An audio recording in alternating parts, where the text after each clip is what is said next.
Hey, what's up, guys? I hope you're enjoying the Be the Difference podcast. If you are, I got a huge favor to ask. Go on to Apple Podcasts, leave a 5-star review for us. It helps us immensely with algorithms and growth because we grow completely by word of mouth, organically. That's why there are no ads. Also, feel free to share this content with somebody you think might get value out of it. Last, if you don't know, I also do coaching to help people become the best version of themselves, starting with physical fitness, going all the way through mindset, sales, and leadership. If you're interested in learning more, there's going to be a link in the description of the podcast. You can schedule a time. It's a free assessment. All I'm going to do is have a conversation with you and see if I can even help you. I look forward to speaking to all of you. Continue to enjoy the podcast, and remember to always be the difference. What's up, everybody? It's Greg with Delta Financial, and this is the Be the Difference podcast. This podcast is all about making you a better person in your life and in your business with coaching on sales, leadership, mindset, marketing, everything under the sun when it comes to being an entrepreneur. And we bring on guest speakers. Today, I've got the honor and pleasure of welcoming Tracy, and I don't see your last name there. Is it Pleschourt? Pleschourt? Man, I was so close. You're close. I was real close. It's spelled crazy. I'm usually really good at these. I never practice. It's probably a bad habit to start. So Tracy, how are you? I'm doing great. Your intro has me all fired up. I'm like, yeah, oh get you pumped up, right? I love it. You're like, yeah, let's talk about some stuff. So for those of you that don't know Tracy is the founder of Self-Made You and the host of Secrets of the Self-Made podcast, helps men and women achieve their goals and solve all problems fast by developing self-control. Tracy's mastered and now teaches an operating system necessary to manage your mind and eliminate any obstacle, including overeating, overdrinking, time management, career and relationship changes, and professional development. Just a few years ago, Tracy was a successful advertising executive, stifled by the rigorous, time-consuming demands of the corporate world. She traded in her 20 years of advertising in pursuit to pursue her real passion, personal and professional coaching.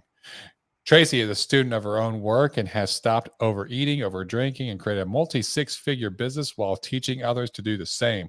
Tracy dedicates her work to ambitious lifelong learners yearning for solutions and seeking a better way to create the results that they desire and deserve. She instills confidence in a call to action that leads to maximum achievement and happiness. Wow, Tracy, I love it. This is a great cover. This is going to be a great conversation because I recently also ventured into personal and professional coaching. So just recently, I'm gonna do what I can to learn from you. Oh, it's an awesome field to be in. Let me tell you. Yeah. So far it is. Yeah. So how? First off, you were in a career for 20 years, and now I always like to hear what was your mindset? And you're like, I'm gonna just put all caution to the wind. I'm going to quit and I'm going to go do this because this is where I want to be. This is what I want to do. Did you have a huge emergency fund and a cushion to fall on in case it didn't go? Yeah, most people don't. No, thank goodness I was kind of young and naive and Still young. I love challenges. Thank you. I was arguably I was kind of at the top of my game, and I love that industry. I still love the world of advertising. It's so fun to be around all the creative people. Those minds are just minds like no other. They are highly creative, highly energetic. I loved my time in advertising, and I also felt like I was being called to do something else. And I was on the operations side. So I had this really great opportunity to mentor a lot of the people that came to the agency. I also had an opportunity to mentor some of our clients, which was phenomenal. And we had a lot of really big name clients that most people would recognize.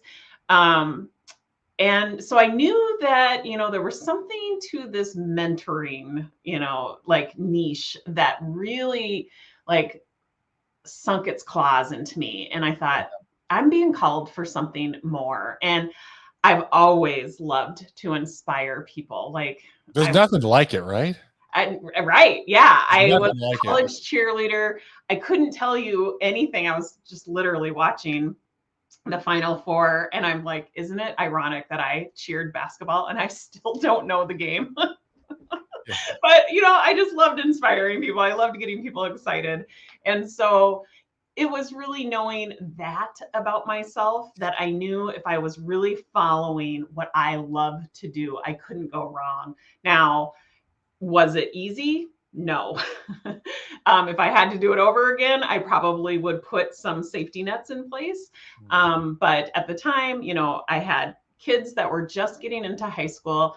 I had a husband who was, he also was making a living to support us. And so one of the biggest reasons why I decided to do what I did at that time was because I started to see my family getting closer to this like empty nest.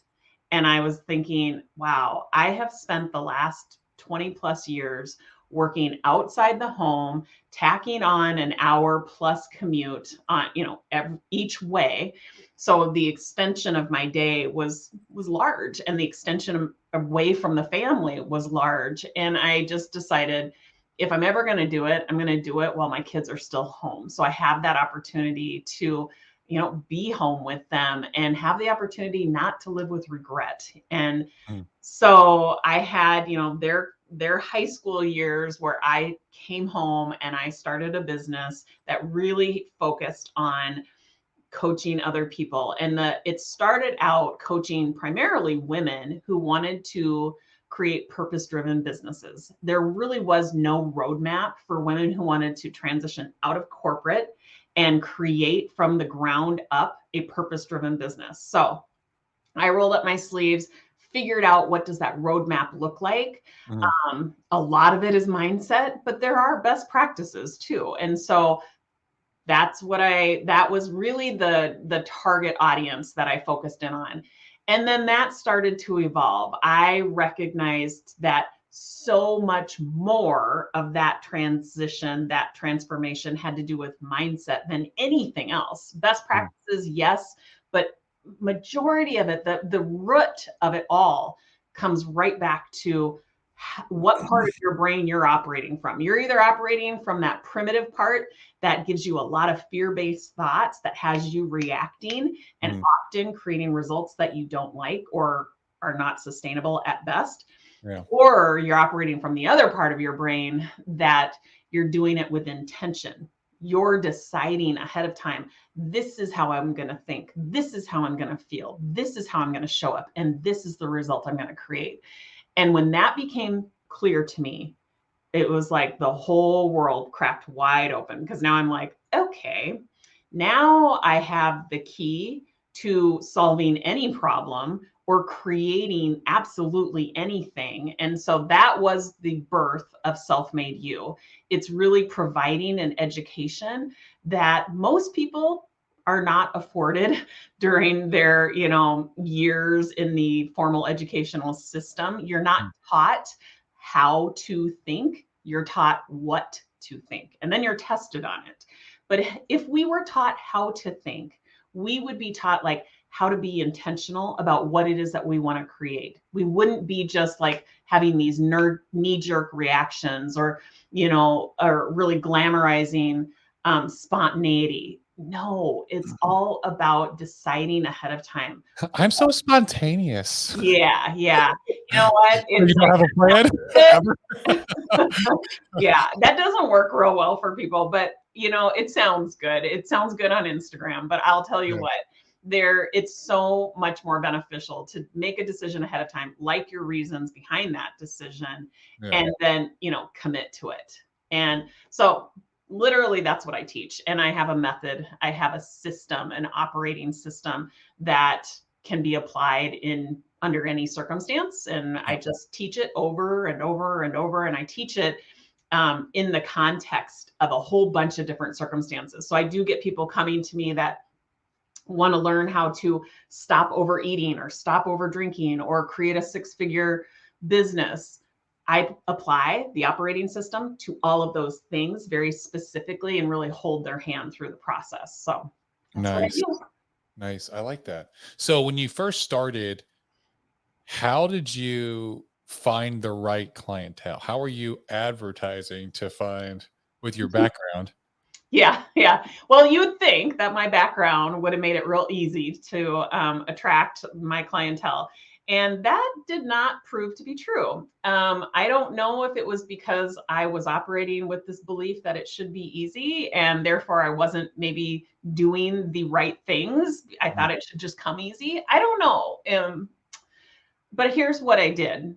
After I kind of, took a bunch of lickings, I finally just got really vulnerable. I got really honest and I just got on social media and started telling my story. I told my story of how I transitioned out of the 9 to 5, how I left a 6-figure salary because I wanted to pursue my real passion.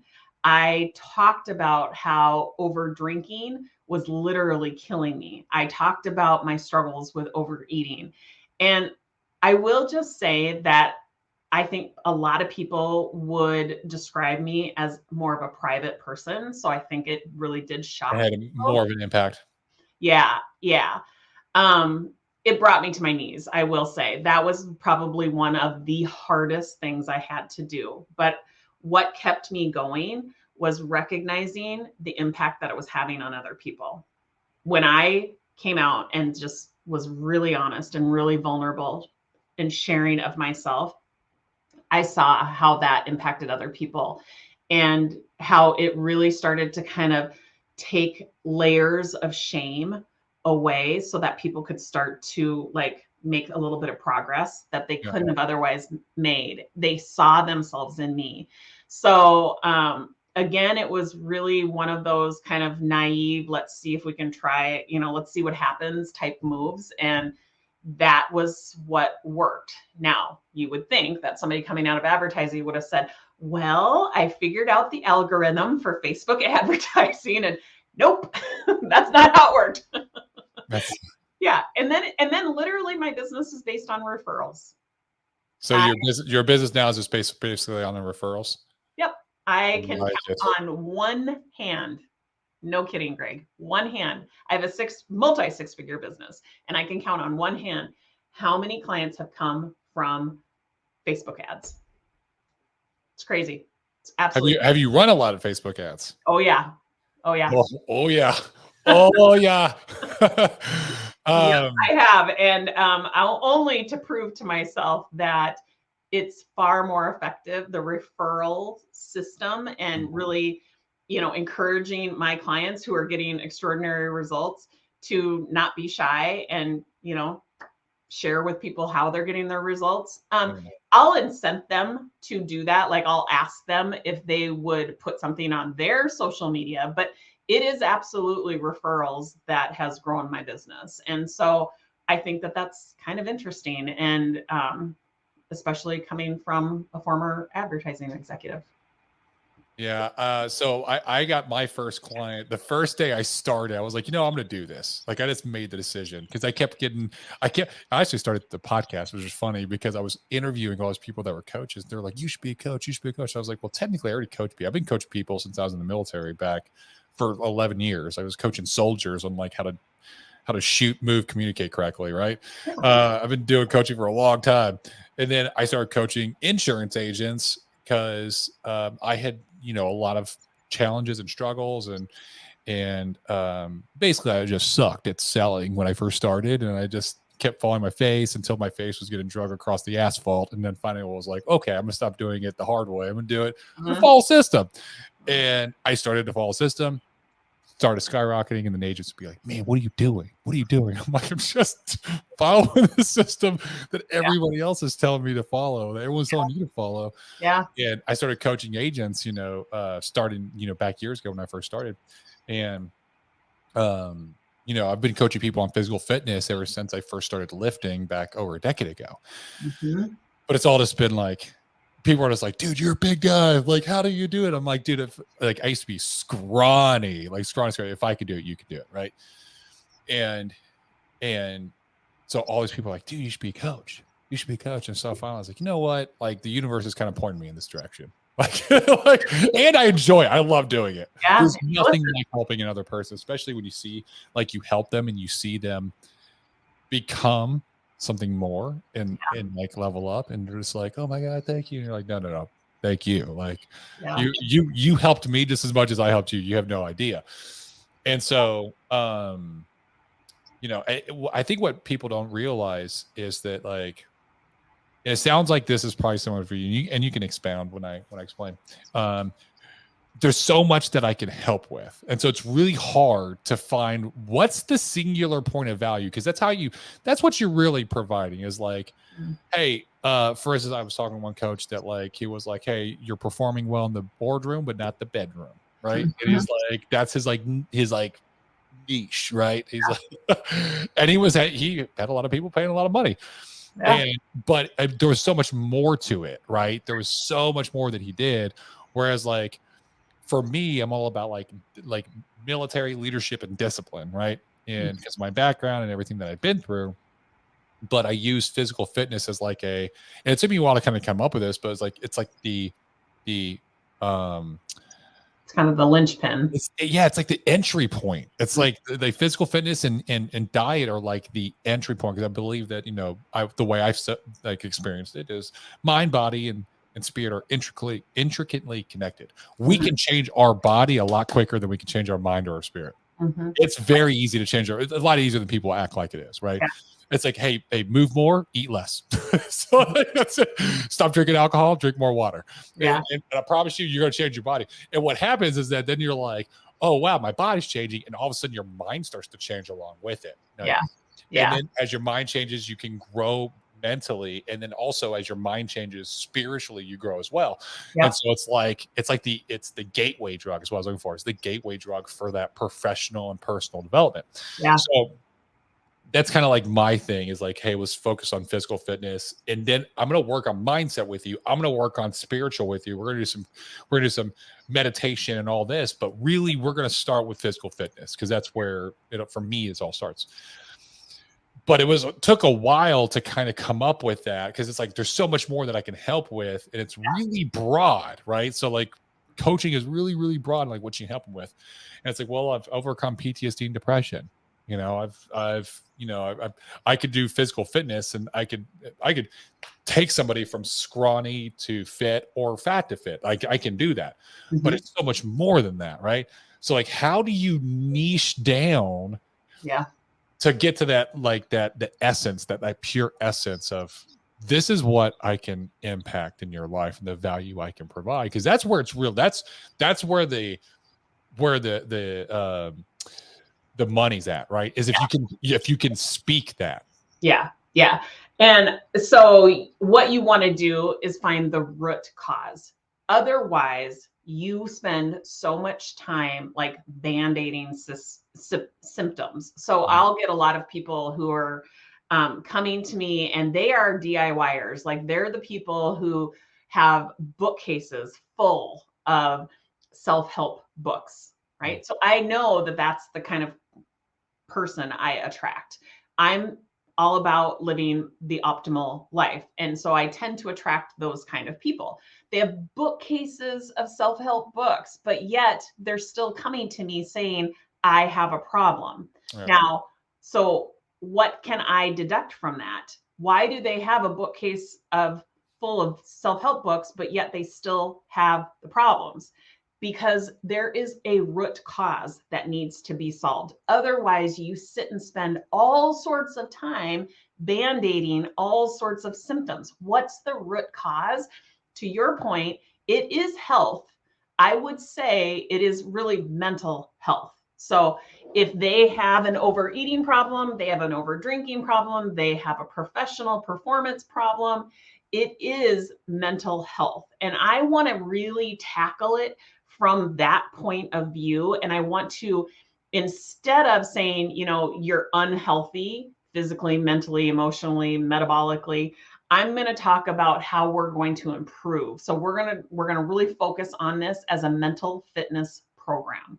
I'm going to help you strengthen your mental health so that it becomes like the root cause, the linchpin, the gateway to absolutely every goal that you have, achieving any goal or solving any problem. And so that's the way I come at it, is really a mental fitness program. And I start off by teaching the neuroscience of your brain, because I think it's really important for people to understand how they got to where they're at.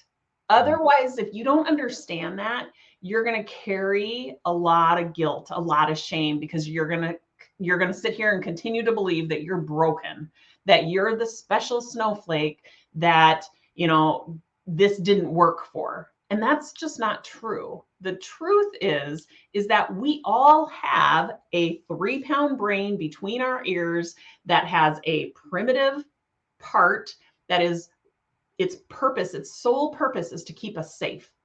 And it's firing a whole lot of fear-based thoughts to keep us from engaging in any sort of activity that might be like inefficient, or it wants to keep us seeking pleasure. It wants us to avoid any sort of pain. So it's really, don't do that, or you should have done that. Those are a lot of the fear-based thoughts that our primitive brain offers us, that has us reacting and creating a result or an experience that we often don't like. But if you don't know that, you continue to strengthen those neural pathways and continue to think the exact same way. So I teach that neuroscience, that it's not your fault. It's just that you're operating from the wrong side of your brain, right? There is the other side of your brain that I like to call your prodigy brain. And that's the part of your brain that you can be intentional. You can actually choose how you want to think, how you want to feel.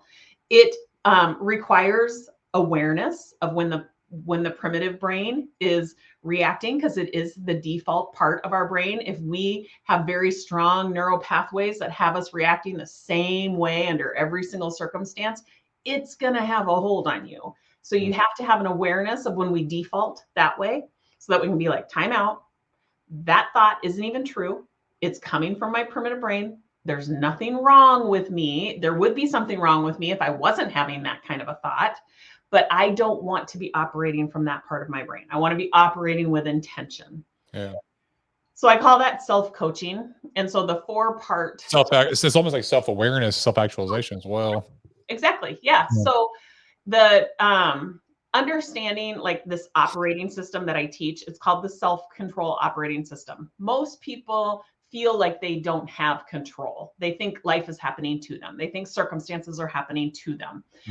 And what I teach is that actually you have all sorts of control, and you can actually apply it under any circumstance. And so I have a 4-part operating system that I teach. It's SELF. So I teach people how to self-coach, how to ask themselves questions in the moment that really reveal when you're operating from your fear-based brain. I teach them how to eliminate obstacles that they can and cannot see. The ones that they can't see are typically those saboteur narratives that they've been operating from for a very long time, that are like, sound like people pleaser or victim type narratives. The L is leveraging prodigy brain strengths. So there's certain strengths inherent within you that you can only tap into if you're operating from your prodigy, your prefrontal cortex. And then forging intentional results is the F, and that looks like best practices. So we have different programs like relationships and leaderships and sales and teams and habits. We have all sorts of programming that we apply the self-control operating system to. But within those core areas of transformation, there are, of course, best practices. So as you would know, like when it comes to metabolic health, there are very specific best practices that you need to better understand. So we teach those within each of those core areas of transformation as well, because they're very important. Yeah. But the difference is that we don't start with best practices. We start with the root cause, which is your mental health. And we start to strengthen that. and we move from there. We don't jump into best practices. We don't say, oh, you want to lose weight? Here's your checklist. Go off and do those things. Yeah. No, we teach you the difference between the primitive and the prodigy part of your brain. We teach you how to ask yourself questions. We teach you how to eliminate the saboteur narratives. We teach you how to tap into empathy and innovation. And we do teach you the best practices of how to lose weight, how to stop over drinking, and so forth. Yeah, that's fantastic. I love that. I love that you have the initial self or the initial teaching on the front end, talking through, explaining everything. How long did it take you to get your first client? Just wondering. It was interesting because I was relatively well networked. Being in the position that I was in, I told a lot of people why I was transitioning out of corporate and into the role I was going into. And at that time, I didn't call myself a coach. I called myself a consultant. I didn't really start at the level of your mind. I started at best practices.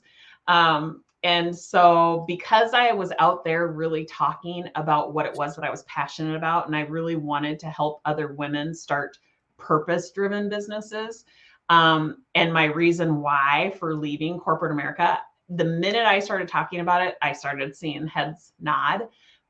And then when I would say, but no, there's no roadmap for it. It's so hard to, be willing to take that leap of faith without knowing exactly what your next step is. Like you're going to be riddled with, trial and error. And a lot of people can't afford that. So once I came forward and said, so I'm creating the roadmap, I had women raising their hands. So it really has been by the grace of God that, I had my first client right out of the gate because it was another woman who could relate to my story. And then she went and told somebody else. And it's fascinating because I don't coach a lot of women who are small business owners anymore, but I'm still in touch with a lot of them that I helped them start their business, and they're thriving 6+ figure businesses. And I'm so proud that I had a touch point in that. And it's fascinating to me that if I do engage with them now, it's absolutely on the level of their mind. They're wanting to grow their mental fitness. And so they did start with the A's, the actions, the best practices, but they're recognizing that there was a void, and it absolutely is the mental fitness void. They've got to strengthen the part of their brain that stays intentional, that quiets that saboteur narrative and really turns up the prodigy, very intentional part of their brain. Yeah, no, absolutely. I agree. And how I've been able to do is just physical fitness. That always was like the way for me. Especially when I started, because I've been in physical fitness since 2009. Is when I started lifting. And when I say I was scrawny, I looked like a walking baby giraffe, right? I was really skinny. I mean, I'm 6'7", and I'm 230 now. I was 250 for a while, kind of steady, and then I started cutting, and I got very intentional in my diet. But before I started lifting, I was 170, 175. Before I started lifting. Wow. Yeah. I was like real thin. Yeah. Right? And somebody came up to me one day. I literally was on a deployment. I was in Iraq, and there was another guy. I was a company executive officer for an infantry company, and there was 2 infantry companies in this combined arms battalion. I don't know if that makes any sense to you at all. Probably not. Yeah. Okay. So the other infantry executive officer was another lieutenant. I was a lieutenant about to be a captain, and he's like, yo, Birch, you're a skinny bitch, bro. And people make fun of you. Let's go to the gym. Just like that. And the rest is history. I was like, all right. And so we started going to the gym every day. And I could barely do 135 on bench press, but there was nothing there. Like, I'd always been very self-conscious about my size. about my height. And I'm also really tall. So like people see me wherever I go. I'm like a walking tree. Yeah. I look like Groot from like people was like, man, that's a real tall guy, you know. And so I'm super self-conscious about it. But this new confidence came over when I started lifting, and people were like always looking at me at gym, and I felt like they were staring at me. And then all of a sudden I'm lifting, and now I'm lifting like really heavy weights. And now I'm like, and they're like, everyone's stopping, like you'd see them like, they're like, hey, look at that. Like, look at Captain Birch. And I'd be like 315. It's like boof, boof, boof. And they'd be like, oh man. And that right there changed everything for me, because it was just like this whole different world opened up in my mind. Yeah, because you were believing something different about yourself. You used to believe that, you know, you were the special snowflake that couldn't fill in the blank. Yep. I eat so much, I can't gain weight. Yep. And now you've proven yourself wrong. So now you have the evidence. Therefore, you are like strengthening that belief moment by moment, which makes you feel confident. Yeah. And you only behave, you only show up, you only do from your feelings. And so you're either going to be doing from a place of confidence, or you're going to be doing from a place of what? Out of control, defeat, worried, anxious, you know. And so it's just simply a choice. Which one do you want to be operating from? And it's 100% within your control. Just the difference is most people don't know that. Yeah. It is 100% in your control. It really is. And so I mean, I lived for years and years. And once I got big, I was like, I'm never going back. Like, this never happening. Now, I would have my ups and downs, where I'd have period times where I'd stop lifting, and then, or like be really inconsistent. And then I'd be like, look in the mirror one day, and I'm like, I'm getting kind of flabby. Like, nope. And I get back in the gym. And so when I did 75 hard the first time, and I had to work out, it was the consistency and the discipline, because there was like, hey, you're working out every single day, twice a day. One of them's got to be outside, whether you like it or not, no matter what the weather's like. And like you got to push yourself every single workout. And I was just like, and so when I got through that, like doing it towards the end, like something clicked in my mind. Yeah. And it was the I'm doing things even though I don't want to, but I know that they're good for me. And it's a consistency, discipline, physical fitness. And it took that first example of when I first started getting big, and it just exponentially increased it even more. And so I think you're right. So mental health, emotional health, metabolic, physical health, they are all like very, very much connected. They're locked. And you can go at it, whatever goal you have or whatever problem you're trying to achieve. I think if you actually approach it through the mindset of health, like if you go through the door of health, whether it's mental or physical health, I think that your chances of, you know, capturing what it is that you most desire are very high, because they are so intertwined. Like your mental and metabolic and physical health, like it's very difficult to have one without the other. Like if you are it's like a three-legged stool. Yeah. It'll be wobbly, and it won't sit right. Yeah, I think going through one of those doors is the smartest thing you can do when approaching any sort of goal or overcoming any sort of challenge. Yeah. It's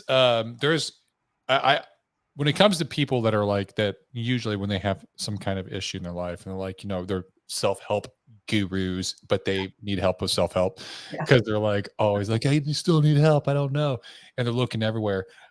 9 times out of 10, I feel it's something that can be solved with a discipline problem. Like, and by that, what I mean is that they feel that when they look at other people, they're like, well, that person does this, that, or the other. This person wakes up early every single day. I can't do that. Yes, you could. Yeah. Anyone could do it. Yeah, you could. You got to find something, a lever in your mind that gets you to do it. You like, and it starts small. It's like, okay, well, what time do you wake up? Well, I wake up at 7. Okay, well, how about we start waking up at 6:30? It's just 30 minutes. Can you do that? Right?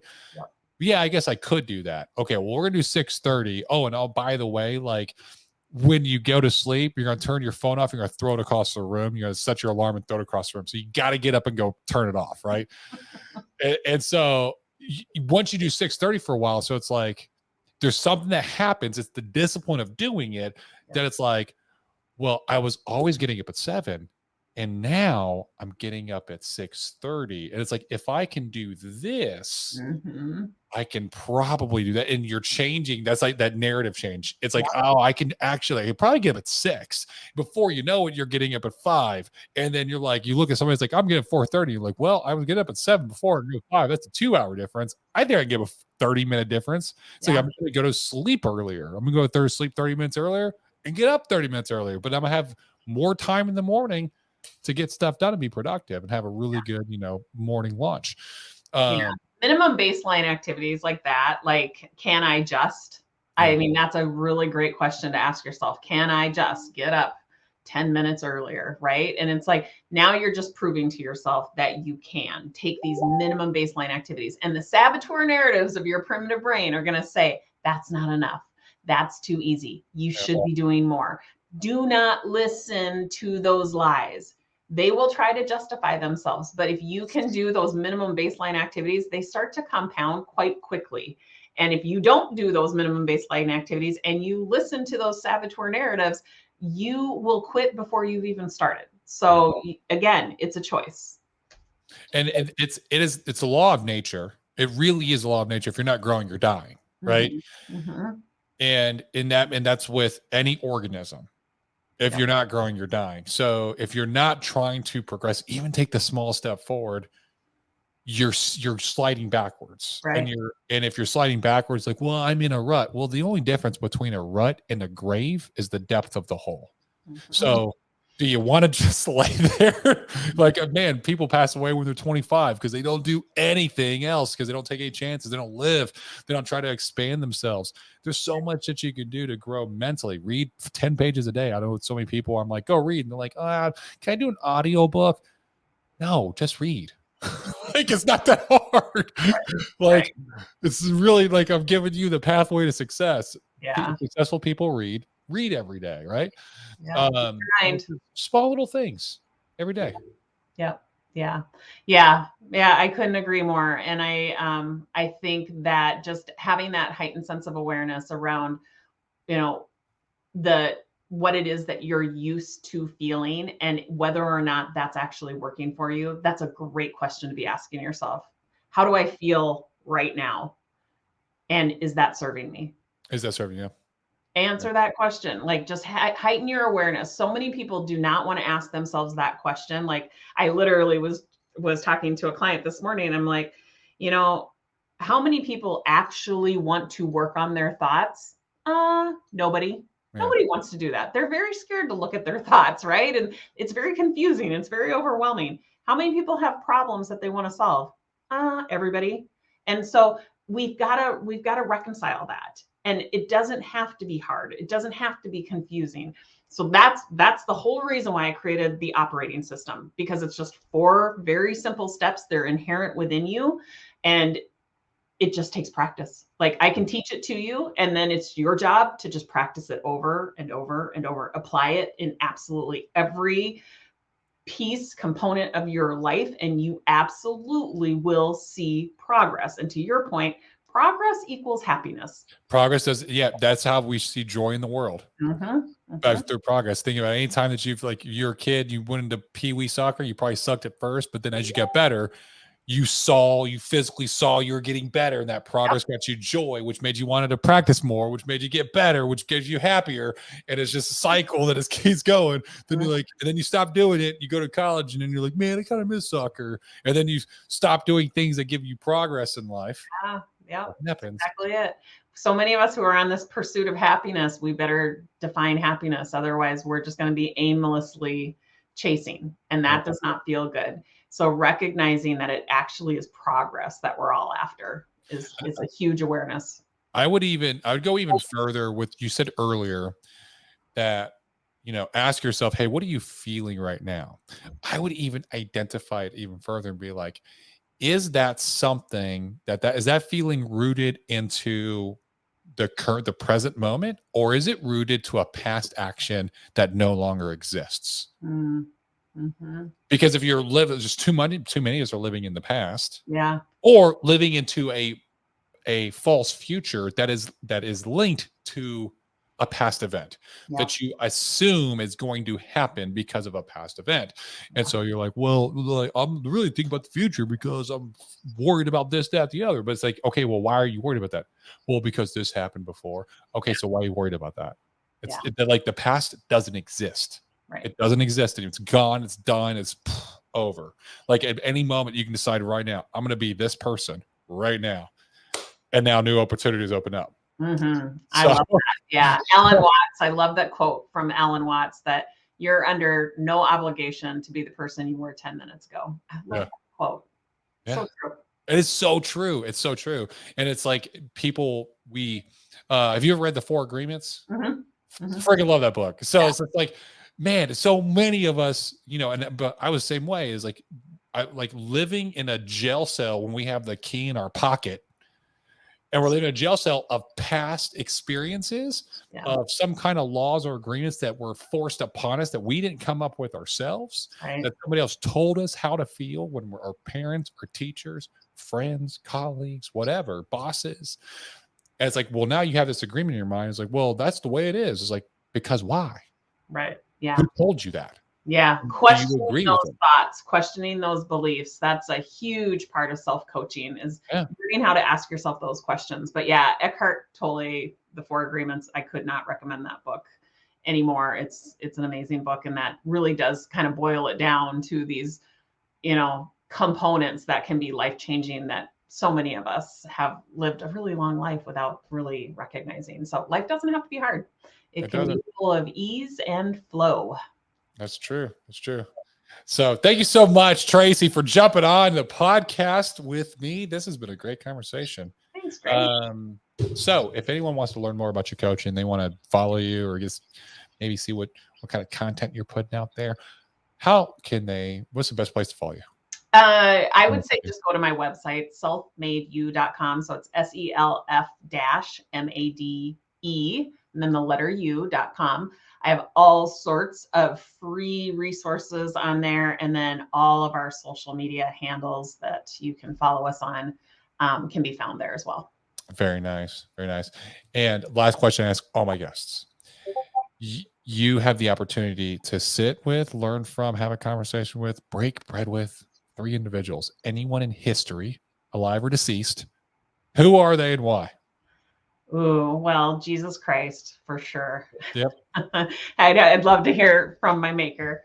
Well, my dad, who passed away in 2007, he had an entrepreneurial spirit just like I do. And so I'd love to pick his brain on my ideas for where Self-Made You is going.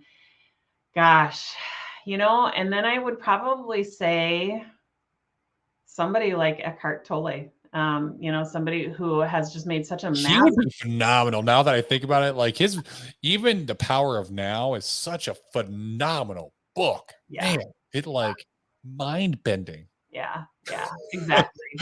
Yeah. To pick somebody's brain like that, like the kind of brain that none of us can really wrap our minds around would be really fun. Absolutely. Those are 3 great ones. I love it. Thank you so much, Tracy. This has been an honor and a pleasure. If you're watching till now, then you obviously got value from listening to Tracy and her journey into professional coaching and chasing after her passion. Do us a favor. The best thing that you can do is, if you enjoy this, if you got value, is to share this content with somebody else that can also potentially get value from it.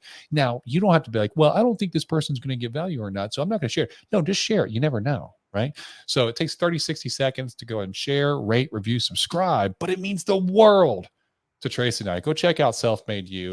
She's got a lot of content. Go support another fellow entrepreneur. This has been the Be the Difference podcast. I'm your host, Greg Birch. Until next time.